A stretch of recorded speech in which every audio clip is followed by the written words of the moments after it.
नमस्कार दोस्तों, मैं हूं आपका दोस्त Pawan Pratap YouTube channel total power solution पे। दोस्तों, आज हमारे पास माइक्रोटेक कंपनी का एक स्टेबलाइजर आया है, उसको रिपेयर करके देखते हैं।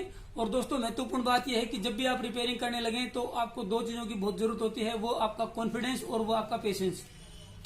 कई बार दोस्तों कॉन्फिडेंस लूज हो जाए तो हम उसको रिपेयरिंग की कोशिश ही नहीं करते हैं, और हमारा पेशेंस अगर जवाब दे तो दोस्तों हम बिल्कुल फॉल्ट के पास पहुंच के भी वापिस लौट जाते हैं कि ये ठीक नहीं होगा।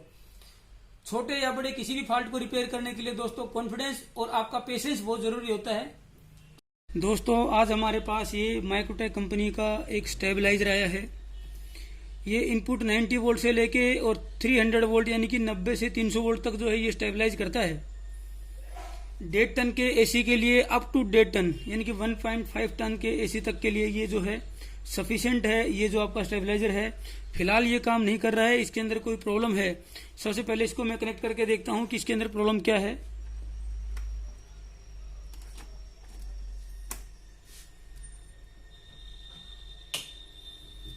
मैंने इसको कनेक्ट कर दिया है, लेकिन कोई डिस्प्ले इसके ऊपर नहीं है। ये यहाँ पे स्पार्किंग दिखा रहा है, लेकिन जो है डिस्प्ले इसका नहीं काम कर रहा है और ना ही इसका एवीआर काम कर रहा है, यानी कि फिलहाल ये डेड कंडीशन में है, बिल्कुल जो है नॉट वर्किंग या डेड जिसको बोलते हैं कि ये काम नहीं कर रहा है। अब इसके अंदर देखते हैं कि क्या इसके अंदर जो है प्रॉब्लम हमारे को मिलती है। इसके टॉप कवर को खोलता हूं। ये माइक्रोटेक कंपनी का जो स्टेबलाइजर है काफी अच्छा स्टेबलाइजर है। ये इसका फीडबैक जो है ठीक है, कस्टमर्स का जो है अच्छा है। इसका जो है ट्रांसफार्मर की वाइंडिंग वगैरह सब, इसकी पीसीबी जो है सारी अच्छी क्वालिटी की है।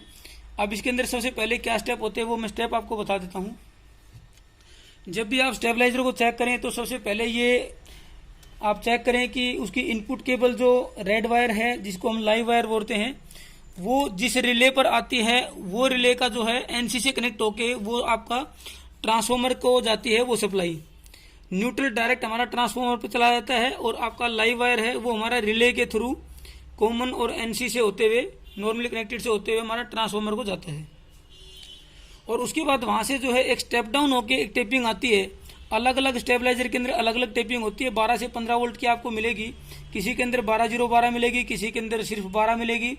वो अलग अलग आपको टेपिंग मिलेगी। यहाँ पे 3 वायरें हैं, तो ये आपकी गई है जी इस पीसीबी के ऊपर। देखिए ये यहाँ पे पीसीबी लगी हुई है, इस पीसीबी के ऊपर जो है नीचे वाले सेक्शन में गई है, वो हम निकाल लेते हैं। यहाँ से लॉक लगा हुआ है इसके ऊपर,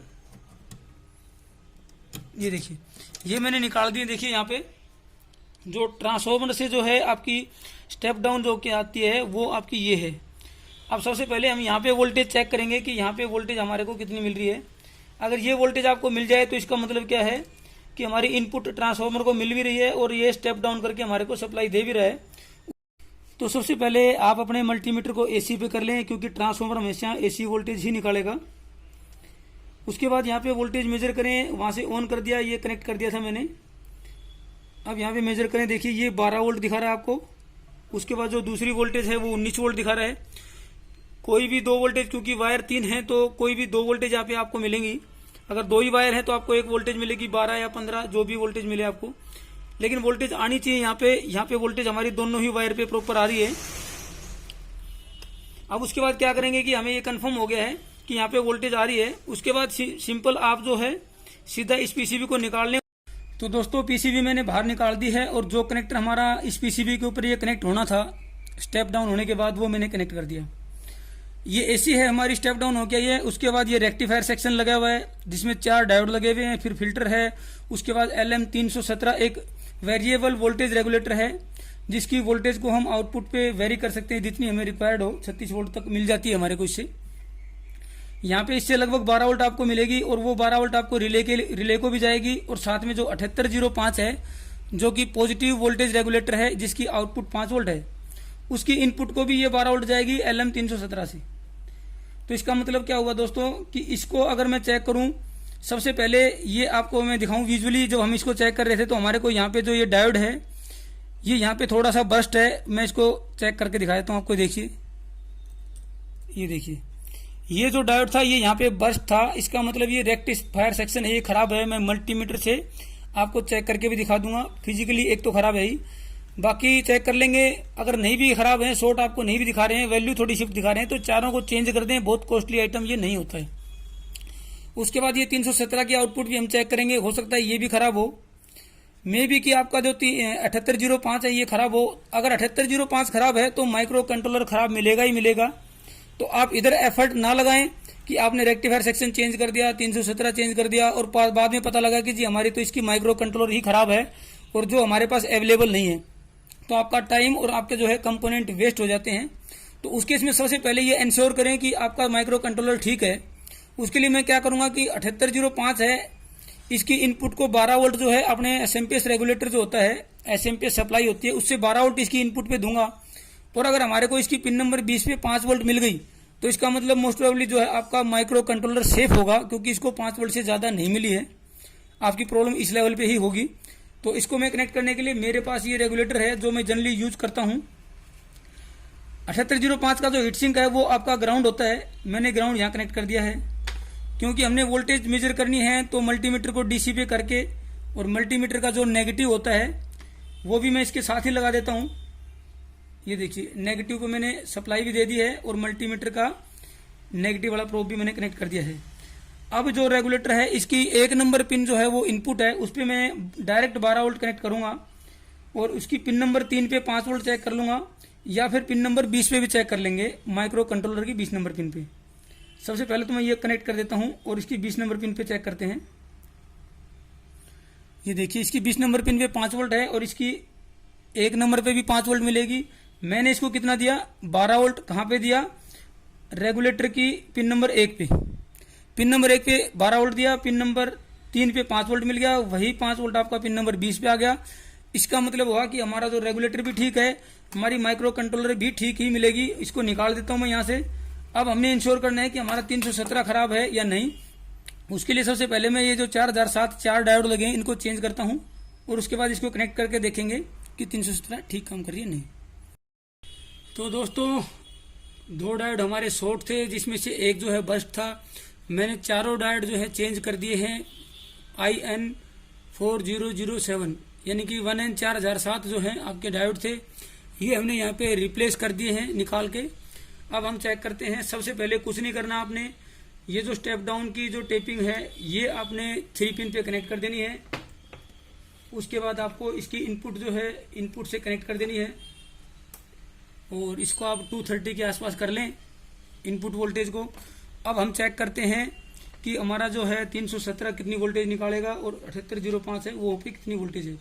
ये ग्राउंड में ले लेता हूँ 7805 का हीटसिंक, और इसकी तीसरी लेग पे मैं चेक करूं तो ये 5 वोल्ट हमारी आ गई है। अब हमने चेक करना है कि जो है इसकी इनपुट पे कितनी है, जो कि हमारी LM317 की आउटपुट है। 1 नंबर पिन पे इनपुट देखूं तो वो आपकी 16.8 है, जिसको हम 12 वोल्ट समझ रहे थे, वो 16.8 अभी फिलहाल ये निकाल रहा है हमारा LM317। ये 16.8 जो है ये इसलिए निकालता है दोस्तों, ये 12 वोल्ट एग्जैक्ट इसलिए निकालता क्योंकि अभी मैंने की है 230 के आसपास, 230 या 240 में चेक करके दिखा देता हूं। अगर हमारी ये, क्योंकि हमारा स्टेबलाइजर जो है ये 90 वोल्ट से काम करता है, तो 90 वोल्ट पे भी इसकी आउटपुट कम से कम 12 मिलनी चाहिए ताकि रिले ऑपरेट हो जाए, और रेगुलेटर को की आउटपुट 5 वोल्ट मिले 90 वोल्ट पे भी। ये देखिए 225-26 इनपुट है, इसको मैं 90 वोल्ट कर देता हूं, फिर आपको चेक करके बताता हूं कि 90 वोल्ट पे जो है इसका कितनी वोल्टेज यहाँ पे मिलेगी हमारे को। 90 वोल्ट पे भी हमारी जो है 12 वोल्ट के आसपास मिलनी चाहिए, ये 100 है। ये देखिए ये मैंने 90 वोल्ट एसी कर दिया है इनपुट पे। अब देखते हैं कि हमारा 317 पे और 78.5 पे पूरी वोल्टेज मिलती है नहीं। ये ग्राउंड, सॉरी मैं यहाँ ले लेता हूँ रेगुलेटर का। ये देखिए 5 वोल्ट यहाँ पे आपकी आ गई है, और 317 की जो आउटपुट है 11.6, जिसपे हमारा रिले प्रॉपर काम करेगा, और 78.5 के लिए भी इनपुट जो है सफिशिएंट है। तो 90 वोल्ट पे भी 5 वोल्ट मिले और 12 वोल्ट मिले, इसलिए जो है 230 पे ये 16 पॉइंट कुछ है, ताकि लो वोल्ट पे भी जो है ये प्रॉपर काम करे हमारा रेगुलेटर। तो दोस्तों उसके बाद मैं ये डिस्प्ले लगा देता हूँ दूसरे स्टेप में। ये डिस्प्ले मैंने लगा दिया है, आपकी तरफ फेस कर देता हूँ। सिंपल हमारा 2 ही चीज लगी है, एक डिस्प्ले है और एक हमारा स्टेप डाउन जो वोल्टेज है जिससे हमारी सप्लाई बनती है कंट्रोलर के लिए। 2 चीज लगी हैं और इसको मैं अब ऑन करता हूँ। जैसे ही ऑन किया ये आपका डिले का जो है मैसेज आ गया है, यानी कि अब ये डिस्प्ले हमारा काम कर गया है, मतलब हमारा माइक्रो कंट्रोलर बिल्कुल ठीक है। अब इसके सारे कनेक्शन करके आप इसकी जो प्रॉपर टेस्टिंग है वो कर सकते हैं। दोस्तों पीसीबी को हमने वापस माउंट कर दिया है, जैसे उसके कनेक्टर्स वगैरह लगे हुए थे एज इट इज हमने वापस लगा दिया उसको। अब मैं ऑन करता हूं। ऑन करते ही ये देखिए डिले का मैसेज है, 10 सेकंड का डिले है। 10 सेकंड के बाद जो है ये आपका आउटपुट आ जाएगी। आपको यहाँ पे बल्ब लोड भी दिखाई देगा। ये 1 सेकंड, ये देखिए ये ऑन हो गया है, आउटपुट आ गई है। अब इसका जो AVR है इसको आप जो है प्रॉपर तरीके से चेक कर सकते हैं। ये देखिए ये प्रॉपर जो है इसका AVR काम कर रहा है। यहाँ पे हर रिले जो है प्रॉपर कर रही है प्रॉपर। अब ये जो है डिस्प्ले के ऊपर ये इनपुट दिखा रहा है यहाँ पे 176, 195। आउटपुट अगर देखना है आपको तो इसको प्रेस करें, ये 234 आउटपुट दिखा रहा है। रिलीज कर देंगे तो थोड़ी देर के बाद ही ये वापस इनपुट का जो है रीडिंग आपको शो करेगा। ये देखिए वापस इनपुट इसने दिखा दिया है। ये इनपुट आपका जो है 162 है। तो दोस्तों पीसीबी को लगाते वक्त आप उसको क्लीन जरूर करें, चाहे थिनर से चाहे पेट्रोल से, और उसको सुखा लें। उसके बाद ही पीसीबी को लगाएं। अगर आपको हमारे वीडियोस पसंद आते हैं तो वीडियोस को आप लाइक करें, अपने फ्रेंड सर्कल में शेयर करें। अगर आप नए हैं तो चैनल को सब्सक्राइब जरूर कर लें। Thank you.